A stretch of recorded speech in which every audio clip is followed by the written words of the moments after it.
Girl, you have to help me satisfy my husband. I honestly can't take it anymore. Recently, my wife couldn't handle my intensity anymore and went crying to her best friend for help. Wanting to ease the tension between us, her bestie decided to come to our house alone. She showed up in a sexy short dress that barely contained her curves. So I hear you're pretty wild, huh? Let me see what all the fuss is about. My name is Cole Griffin. After 5 years of marriage, my body suddenly went through a second round of development. The growth down there was nothing short of astonishing, and with it came an insatiable appetite. I found myself wanting it 7 or 8 times a day. At first, my wife was thrilled with the change. Every night brought her to the brink of exhaustion in the best way possible. But gradually, I kept growing, and she couldn't handle me anymore. Stop, please, I can't take anymore. You're going to break me. She'd beg me through tears, but I was desperate with need. The urge was unbearable. I'd end up pressing her against the wall, taking what I had to have. Then came the day she finally snapped. Crying, she demanded a divorce. When I refused, she packed up and moved in with her best friend. Days passed. No sign of her coming home. I was going out of my mind. Every night, I'd be so hard I thought I'd explode. The ache was torture. Her best friend caught wind of what was happening. Curiosity got the better of her. Claiming she wanted to help patch things up between us, she showed up at my place ready, it seemed, to offer a different kind of relief. The night she arrived, I was pacing the living room, restless and on edge. The doorbell rang. My heart leaped, finally. My wife had come home. After days of pent-up frustration, I'd finally get some release. But when I opened the door, it wasn't my wife standing there. It was Ramona Lincoln, my wife's best friend. She wore a tight black bodycon dress that hugged every curve. Her breasts strained against the fabric, full and round, impossible to ignore. The hem barely grazed her thighs, leaving her long, slender legs on full display, sheer black stockings giving way to a teasing glimpse of bare skin at the top. I stood there, stunned. My body reacted instantly. I'd been expecting my wife, so I'd answered the door in nothing but loose shorts. The tent I was pitching was unmistakably obvious. Ramona's eyes went wide. You really did grow again. That's bigger than a beer bottle.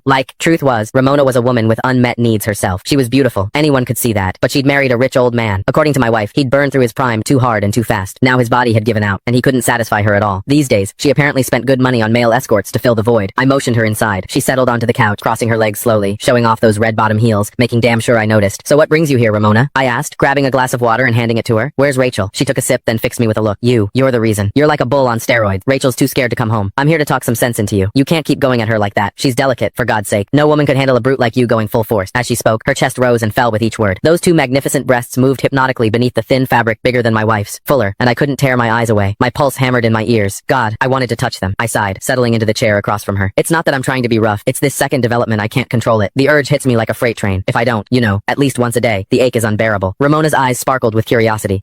She leaned forward. Men can have second growth spurts, so you're bigger now than before? Can I see? She looked at me earnestly, like it was the most natural request in the world. My heart skipped. Was she serious? You don't just show something like that to your wife's best friend. I don't think that's appropriate, I stammered, even as my mind raced with possibilities. Ramona waved off my hesitation like it was nothing. What's the big deal? This is practically a miracle. I just want to witness it for myself, she insisted, and insisted. Finally, I stopped pretending. Right there in front of her, I slowly pulled down my shorts. I'd never exposed myself to another woman before. The thrill of it was electric. Her hot gaze locked onto me, and that strange, illicit excitement only grew. Ramona had clearly spent time with plenty of male escorts, because she didn't blush, didn't flinch either. If anything, hunger flickered in her eyes.